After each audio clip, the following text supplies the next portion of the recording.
The belief among many in the nation's capital that Democrats are demographically destined to any day now become the only winning party has been an axiom for more than 20 years.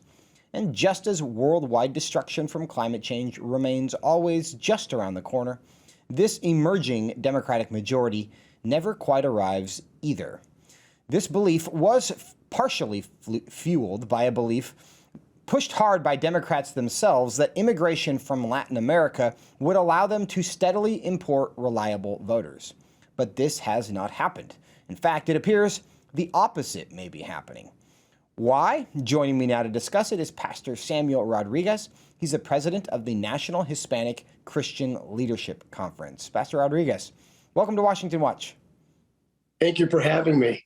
Well, it's good to see you. First, I want to start out with some terms because we are introducing new terms. We're redefining old terms. Can you help us understand what this Latinx thing is all about? How do you even pronounce that? You don't, because it's a silly descriptor. It's a neological nomenclature.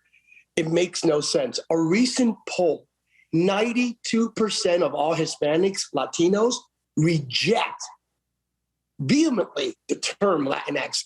Talking about white privilege, Latinx is the construct of white liberal elites attempting to create a perpetual victimization mentality and class, labeling Hispanics as Latinx. That's just wokeism and the cancel culture coming together. So Latinx is a term rejected by over 92% of Latinos, Hispanics. So it's a silly term. It makes no sense. Again, it speaks to the cuckoo for Cocoa Puff season we're living in. Well, do you have a sense of what the motivation behind this is? Because I'm assuming, though I don't know, that because if you said Latina or Latino, those are gendered terms, right? And they don't like gendered language. Is this an attempt to make the entire Spanish language genderless? Completely. It's not it's more than an attempt. It's a political, cultural, social construct exercise. Indeed. It's this idea of there is no gender in the Latino community. We repudiate the notion of gender, of male and female in the Latino community. But you can't, because as Latinos, as you well know, Pew Research, we are strongly faith-driven. We are the most quote-unquote Christian demographic, according to Pew, in America. So our faith ethos is biblically derived, very Christ-centered. We believe in faith, we believe in science, we believe in human biology, human physiology. So guess what? Yeah, it's Latino and Latina, it's Hispanic American, and here we are, and nothing they will say will be able to change it. Well, it does feel like if you accept the term Latinx, or however you pronounce that you're on the path to just basically determining the entire Spanish language is transphobic, or whatever term you want to use, because even the nouns are all gendered terms in Spanish, and you couldn't even speak Spanish in general. But I want to explore whether the left's insistence on using this term is evidence of just broader ignorance of what the Hispanic community cares about.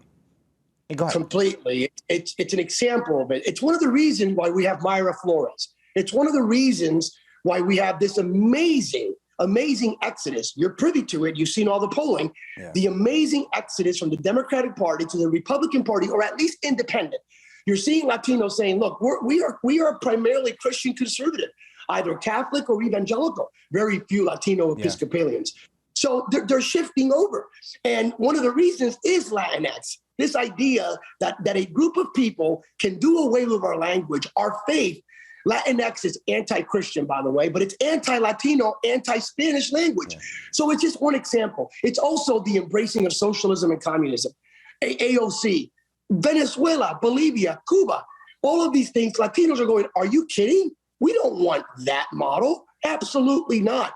So it's Latinx plus socialism, communism, plus late-term abortion, plus the parental rights. This idea that a 36-year-old can speak to a 6-year-old about sex and not be called a pedophile. Latinos are saying, not in our watch. So all of these things coming together is the reason we're having Latinos exit the Democratic Party. Now, you mentioned Mira Flores there, and for those who may not be familiar with her, she's a newly elected congresswoman from Texas. She won the 34th district in Texas by 7 points. Why is that important? It's an 84% Hispanic district, which is the second most Hispanic district in the U.S. It went for Obama by 23 points. It went for Clinton by 22 points. It went for Biden by 4 points. And now, for the first time in 150 years, a Republican is representing that district in Congress. It's a data point that represents a dramatic shift from one party to the other.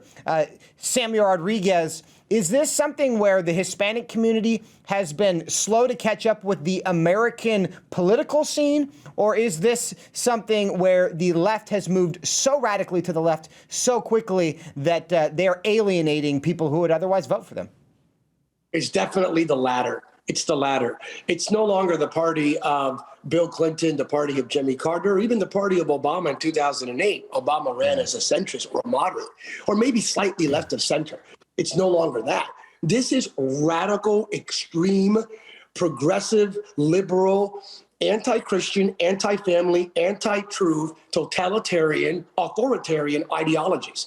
And Latinos are going, your party no longer represents any of my values. Hence the massive exodus. And I think it's the beginning of a great shift. Latinos are going to become the most important independent voting bloc who will vote more and more with the Republican Party for years to come. Surprise, surprise, surprise. We've only got a minute left, but we haven't even mentioned the issue of immigration. And kind of political conventional wisdom has been, if you want a secure border on the southern part of the country, that means you don't like Hispanic people, you're racist, and that is a failing policy with the Hispanic community. What say you? Why are Hispanics voting more and more conservative Republican? We want the border secured. We want people coming here legally, not illegally. We must stop all illegal immigration. We are reinforcing cartels, sex trafficking. This impacts our communities. Fentanyl. Latinos are vehemently opposed to open borders and against the Biden administration's currency open door policy.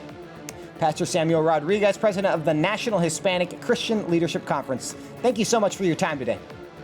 Thank you for having me.